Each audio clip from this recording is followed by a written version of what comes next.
What's up, everybody? This is your girl, Miss Sophia the Diva, and I know I am like totally behind on all of my show reviews. I haven't done the last two episodes of Escape, haven't done Married to Medicine, and now I'm playing catch up on Real Housewives of Atlanta.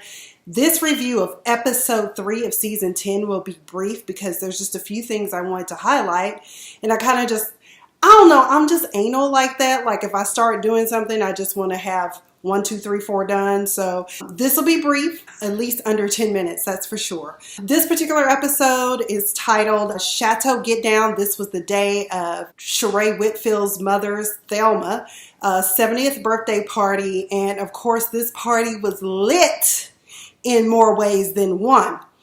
Cutting to the chase with this, Sheree once again has a party planner out of Atlanta that refused to show her face on camera. As a matter of fact, she refused to even deliver on her goods. My concern was, did the check not clear? Because if it did clear, you at the very least need to bring the finished products of whatever it is that you were supposed to do. Needless to say, Sheree was going off and calling the woman everything but a child of God. She said she felt like they were being hostile to her. As a party planner, you should know that there will be pressures and that clients will be difficult. So going into that, you should know, and no one is a stranger to Sheree, and when it comes to her level of perfection and getting her needs and wants met. So I thought that was unprofessional. I don't know if it was just staged for drama, but I was like, Miss Sheree was like, who gonna check me, boo? I love Portia's mother, but Portia, you sell hair and wigs. So Miss Diane need help, honey, because every time I look at her, her hair look like she been through a wind tunnel and just never recovered. And I like her because she's a beautiful woman. She exudes grown woman sexy. I don't know what my dog is doing. Yes, Miss Pumpkin, do you have something to say to the people? No? Okay, can mommy finish? Okay, thank you. My Shih Tzu thinks she's my boss. Anywho, that was cute for what it was, them getting the rap and stuff. Portia won a Beyonce gap. Okay, girl, it's your life. You'll be a world. But with Portia in this particular episode, what really got me was the fact of how she treated Lauren, number one, and the fact that she is an entrepreneur. But the problem is that she's going into things completely blind. You set up a business meeting with a real estate consultant, your business manager, and you have done no research, no type of due diligence. You don't have a business plan of any kind. At the very least, to get the conversation started, Portia, you should have at least had something, written down stating, you want a salon, you want this in your salon. I personally think about owning a salon, but then again, I have my other mom, my stepmom is a business owner. She owns her own salon, and some of my good friends are hairstylists, and my cousin is too. So I kind of know what it takes to start a business. At least start somewhere other than just sitting in there. I mean, it's a lot of work, and it's not easy. And then when you talk about doing brick and mortar, you have to look at commercial leases. Sometimes they will make you sign a 5 to 10 year one with the rent going up every 3 to 5 years. And that's why, and by the way, just as an aside note, that's the reason why a lot of businesses end.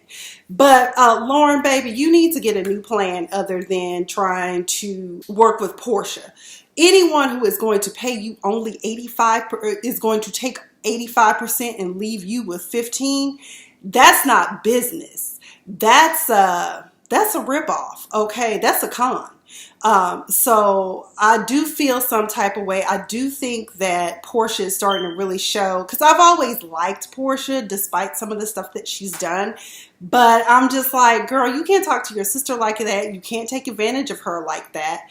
And do something else. Do something else. Lauren, you got to be building yours on the side too, girl. You just can't ride the coattails of your sister, despite whatever it may seem. We get to see the White House, Greg and Nene's house. They sitting outside. It appears to be hot in here. Why y'all outside? Y'all didn't want the film crew in there? Because shit, it's Georgia.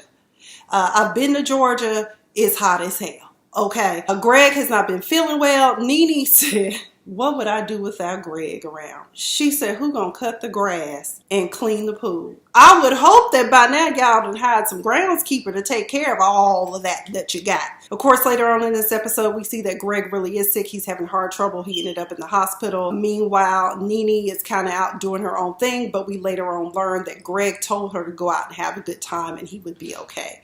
But that's typical Greg. Comment down below if you think that Nene should have been out partying with her friends. I personally don't see a problem with it, but I know some people will probably want to drag her for filth for it. Initially, I was a little offended, but I understand her husband has always wanted her to be happy. So that's the type of relationship that they have. Candy, we learn, is losing Carmen as an assistant. She will be investing in Carmen's insurance venture. I wonder who she franchised out to. Nationwide, Progressive.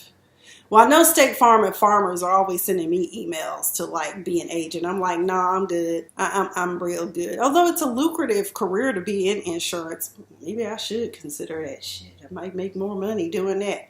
I thought it was really sad, Kenya, with these voicemails to her husband, Lord help, and the dog done pissed on the damn wedding dress. My thing is, as I think it was Funky Diva pointed out, when you have a dress like that, why is it not in a dust cover?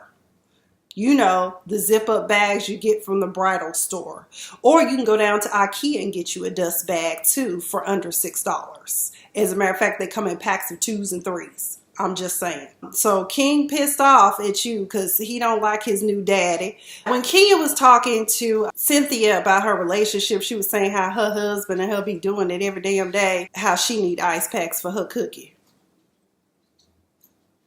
This closet set up, though, with the tags, I mean, it was poorly staged. I said, at least you could have popped the tags off and make it look like when he come to visit that he actually wears the clothes.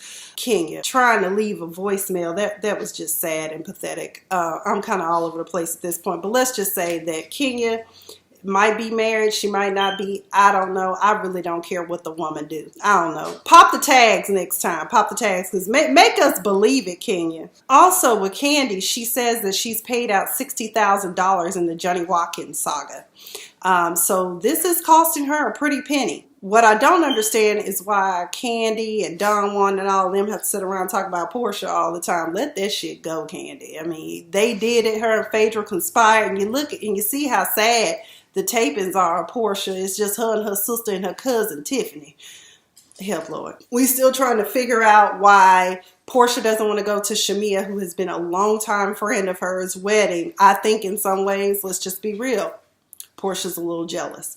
And she's a fake friend. She's a fraud. But she does still have some redeeming qualities to me. But, you know, hey, whatever. Also, another thing to note with the Portia Lauren salon deal, while you may be backing it financially, Portia, there is something called equity. And sometimes equity can be used as a percentage. You need to watch Shark Tank, or you need to go to business school. Or if you need for me to assist you, I can. I was a business major in undergrad, and I also hold a law degree. I can help you with that as well. Cynthia is dating this guy named Will Jones that she was hooked up with by the Bailey boys. I gave a side eye to that and a great pause because I'm like, it is Atlanta.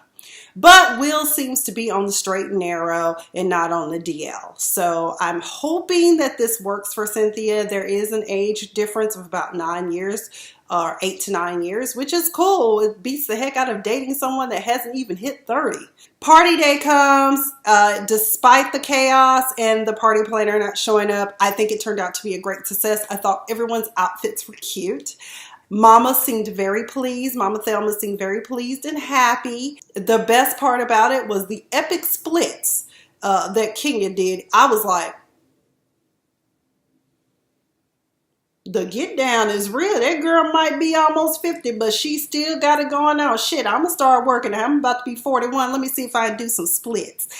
Anywho, that's all my time. Comment down below. Let me know what you thought about this episode. the Chateau Get Down, which was basically an episode dedicated to the 70th birthday of Sheree Whitfield's mother, who looked simply fabulous and beautiful. Be sure to subscribe to this channel if this is your first time here. Thumbs up this video, comment down below. Let's have a discussion about this episode. Again, I know I'm behind, but I am playing catch up with my Real Housewives of Atlanta, Married to Medicine, and I will also probably end up doing the reviews for the last 2 episodes of Escapes, Still Kicking It. Thank you guys. You've been all that, and I have been Miss Sophia the Diva.